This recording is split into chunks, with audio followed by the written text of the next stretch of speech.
Hi guys, bago tayo mag-start ng video, ko lang sa inyo yung nangyari sa akin today. Nung tayo ng self-accident. So, ayan, gas-gas. Tuhod ko, si Immortal natin ay nasira. So, doon siya sa labas. Pero, pakita ko na rin sa inyo. Ayan, bali yung lever niya. Gas-gas yung buong gilid. Wasak din yung aking handle grip. Putol yung side mirror. All suit tayo. Ito kasi yung yung na-ambush discover ko na village sa may Tagaytay, yung Monte Vista Village. And sobrang ganda ng lugar. And take note, sobrang delikado rin. And ang laki ng signage nila sa labas. So, check your brakes always, guys. Yan. Kahit kondisyon yung motor nyo. Pero, wala, nadali tayo sa buhangin eh.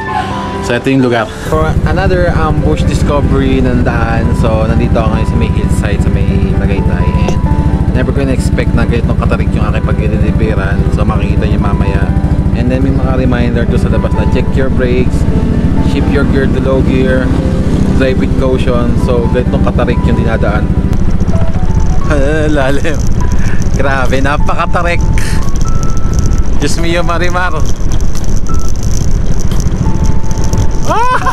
Tangin, nakapreno na ako nyan. Sorry, double lanes ko. So ayan, napakalalim, napakatarik. So ganito yung mga area sa Tagaytay na dinideliveran ko. So to Clubhouse tayo. Diyos ko po. Tuwa. Ay putik ka. Hala, teka. Grabe naman curve to. Shish. Nakita nyo yan? Kung ganong katarik yan, oh. Galing. Ito pa isa. To Clubhouse. Oh grabe. So both of my brakes are ginagamit ko na, front and back.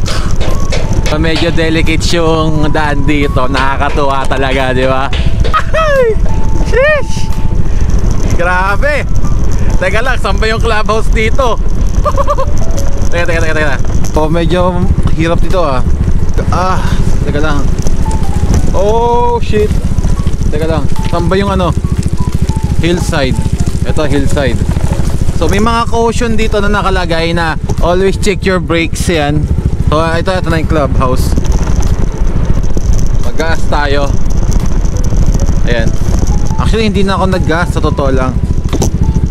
So ito yung Monte Vista. Big shoutout nga ba sa Foodpanda helmet ko. Message ng video to. So ano yun naman, so ambush discovery naman to na may isa sa mga dinibiran natin lugar dito sa Tagaytay, ang Monte Vista. And sobrang tarik ng mga daan dito. Katulad na sa likod ko, downhill. Ayan, pababa. Talaga medyo delicate yung daan dito. Tingnan nyo naman yung ganong katarik yan. So ayan. So always check your brakes, guys. Siyempre, number one dyan, yung brake pads, caliper, yung gamit mong front shock. And at the same time, kailangan well maintain yung motor mo kasi medyo mahirap yung akyatin dito. And sobrang taas. Talaga, sobrang taas. Tarik ko, pababa yan. And may motor may transaction. English. So buti lang naka power pipe tayo ng TRC. Ayan. So naibibigay niya yung full potential ng motor ko. And syempre, some jean seat cover for comfortable yung lakad ko, di ba? Yung upo ko. So yun lang naman. So sana magustuhan niyo itong mga gatong content ko kasi ito yung daily vlog ko. Big shoutout nga pala sa lahat na may birthday ngayong April. And ako din, birthday ko ngayon, birth month. Malay nyo naman, baka magpag-giveaway ako sa mga sponsorship natin, di ba? Meron tayo. So yun lang. So medyo hiningal ako para sa motor ko. So yun lang. Keep safe, ride safe yan. See you on the road, guys.